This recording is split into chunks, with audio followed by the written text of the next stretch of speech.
السلام علیکم ورحمۃ اللہ وبرکاتہ۔ دوستوں، آج 3 جون 2026 بدھ کا دن ہے۔ اس وقت کی بڑی اہم رپورٹیں لے کر آپ تمام حضرات کے بیچ حاضر ہوا ہوں۔ دوستوں، اس ویڈیو کے اندر کئی رپورٹیں ہیں۔ آپ سے درخواست ہے کہ اس ویڈیو کو مکمل دیکھیں اور اس چینل کو سبسکرائب ضرور کر لیجئے گا۔ چلیے پہلی رپورٹ شروع کرتے ہیں۔ وارانسی میں منگل کی رات 12 بجے بلڈوزر کارروائی سے ہلچل مچ گئی۔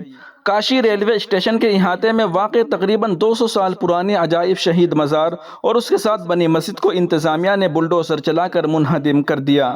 بتایا جا رہا ہے کہ یہاں نیا ماڈل ریلوے اسٹیشن تعمیر کیا جانا ہے، جس کے لیے کارروائی انجام دی گئی ہے۔ اس دوران علاقے میں سخت سیکورٹی انتظامات کیے گئے تھے۔ مزار اور مسجد پر بلڈوزر کارروائی کے وقت سینکڑوں پولیس اور پی اے سی اہلکار تعینات رہے۔ کارروائی سے قبل اے سی پی شیو ہری مینا نے دیگر افسران کے ساتھ موقع پر پہنچ کر جائزہ لیا۔ مسجد اور مزار کے اطراف بیریکیڈنگ بھی کی گئی۔ رات ہی میں منہدم شدہ ڈھانچے کا ملبہ گاڑیوں میں بھر کر ہٹا دیا گیا۔ یہ معاملہ گزشتہ 2 برس سے عدالت میں زیر سماعت تھا۔ حال ہی میں مزار کمیٹی مقدمہ ہار گئی تھی، جس کے بعد ریلوے انتظامیہ نے زمین خالی کرنے کا نوٹس جاری کیا تھا، تاہم زمین خالی نہ کیے جانے پر یہ کارروائی کی گئی ہے۔ وہیں دوسری جانب اتراکھنڈ دہرادون کے تھانوں علاقے میں واقع جامع مسجد کو سیل کیے جانے پر تنازع کھڑا ہو گیا ہے۔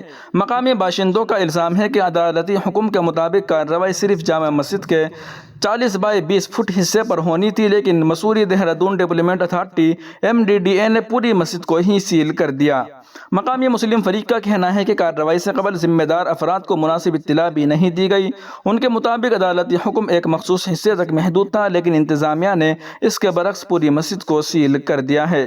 مسلم فریق نے الزام عائد کیا ہے کہ انتظامیہ نے ہندو تنظیم بجرنگ دل اور بعض مقامی ہندو گروپوں کے دباؤ میں آ کر یہ قدم اٹھایا ہے۔ ان کا کہنا ہے کہ MDDA نے نہ تو قانونی تقاضوں پر عمل کیا اور نہ ہی نوٹس کے مطابق کارروائی کی۔ دوسری جانب انتظامیہ کی جانب سے ابھی تک ان الزامات پر تفصیلی رد عمل سامنے نہیں آیا ہے۔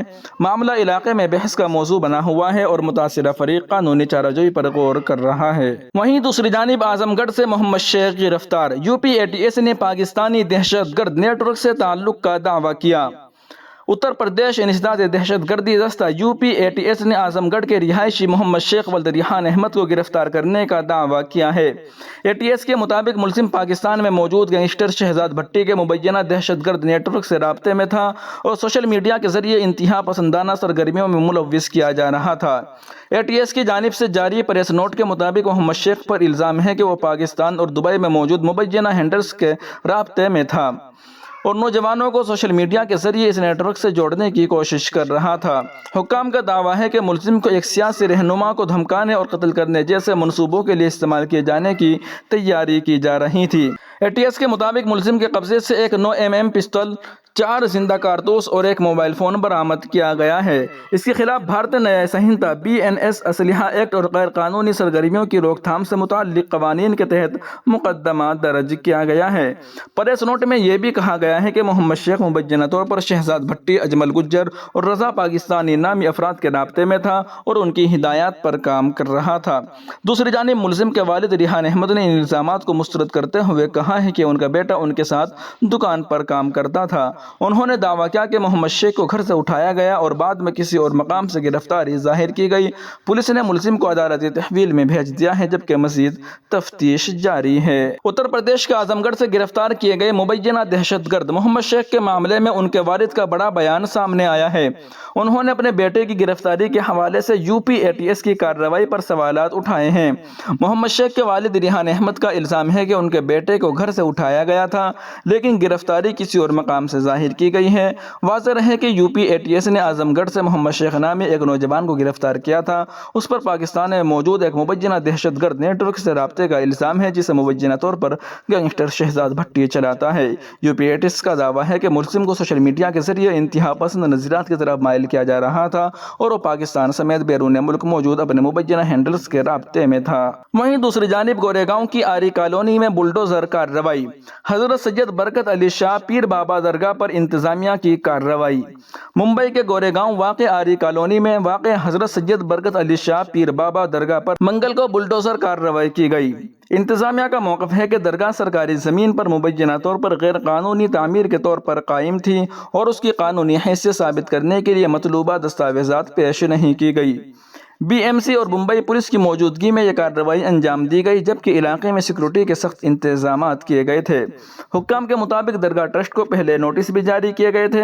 دوسری جانب درگاہ سے وابستہ افراد اور مقامی لوگوں کا کہنا ہے کہ یہ درگاہ کئی دہائیوں سے موجود تھی اور علاقے کی ایک قدیم مذہبی شناخت سمجھی جاتی تھی۔ اس معاملے پر قانونی اور سیاسی بحث بھی جاری ہے۔ وہیں دوسری جانب غازی آباد، سوریہ پرتاپ چوہان قتل کیس کے بعد آپریشن کلین سویپ، 3 غیر رجسٹرڈ مدارس سیل۔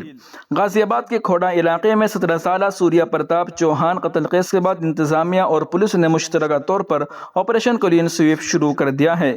اس مہم کے تحت علاقے میں جرائم پیشہ افراد، مشتبہ سرگرمیوں اور غیر رجسٹرڈ اداروں کے خلاف کارروائیاں کی جا رہی ہیں۔ ضلع مجسٹریٹ روندر کمار مندار کے مطابق جانچ کے دوران 3 ایسے مدارس کی نشاندہی ہوئی جو مدرسہ بورڈ میں رجسٹرڈ نہیں تھے۔ اسی بنیاد پر ان مدارس کو سیل کر دیا گیا۔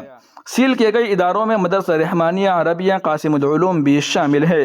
حکام کا کہنا ہے کہ سوریہ پرتاپ چوہان قتل کیس کے بعد علاقے میں وسیع پیمانے پر تصدیقی مہم چلائی جا رہی ہے، جس میں کرایہ داروں، جائیدادوں اور جرائم سے وابستہ افراد کی جانچ شامل ہے۔ پولیس اور انتظامیہ نے ڈرون، اسنیفر ڈاگز اور اضافی نفری کی مدد سے نگرانی بھی بڑھا دی ہے۔ یاد رہے کہ 17 سالہ سوریہ پرتاپ چوہان پر گزشتہ دنوں کھوڑا کالونی میں چاقو سے حملہ کیا گیا تھا، جس کے بعد دوران علاج اس کی موت ہو گئی۔ پولیس نے نامی مرکزی ملزم کو بعد میں ایک انکاؤنٹر میں ہلاک کیے جانے کا دعویٰ کیا تھا۔ وہیں دوسری جانب بہار میں بھارتیہ جنتا پارٹی کی ریاستی حکومت نے مدارس کی جانچ کے حوالے سے حکم جاری کیا ہے۔ ریاستی حکومت کی جانب سے امداد حاصل کرنے والے تمام مدارس کی جانچ کرانے کی ہدایت دی گئی ہے۔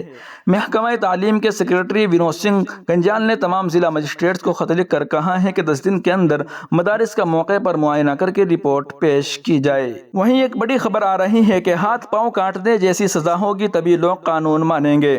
ریپ ملزم کی ضمانت سماعت کے دوران کرناٹک ہائی کورٹ کے جج کا تبصرہ۔ کرناٹک ہائی کورٹ میں ایک ریپ ملزم کی ضمانت کی درخواست پر سماعت کے دوران جسٹس آر نٹراج کا ایک تبصرہ بحث کا موضوع بن گیا ہے۔ سماعت کے دوران جج نے کہا، اگر ہاتھ یا پاؤں کاٹے جائیں تو ہی لوگ قانون کی پابندی کرنا سیکھیں گے۔ انہوں نے یہ بھی کہا کہ جمہوری نظام میں لوگ قانون کو ہلکے میں لینے لگے ہیں۔ یہ معاملہ MIT منیپال کے ایک طالب علم سے متعلق ہے جس پر اپنی ہم جماعت طالبہ کے ساتھ جنسی ہراسانی کا الزام ہے۔ عدالت نے فی الحال ملزم کو ضمانت دینے سے انکار کر دیا ہے۔ وہیں دوسری جانب اتر پردیش کے ضلع کشی نگر میں کل منگل 2 جون وزیر اعلیٰ یوگی آدتیہ ناتھ نے ایک بڑا اعلان کیا ہے۔ CM یوگی نے کشی نگر کے فاضل نگر کا نام تبدیل کر دیا ہے، اب یہ شہر پاوا گڑھ کے نام سے جانا جائے گا۔ ناظرین و سامعین، ان اہم رپورٹوں کو آپ سن اور دیکھ رہے تھے محسن اسلام یوٹیوب چینل پر۔ تمام تازہ ترین اپڈیٹ حاصل کرنے کے لیے ابھی ویڈیو کے نیچے سبسکرائب والے آپشن پر کلک کر کے اس چینل کو سبسکرائب ضرور کر لیجیے گا۔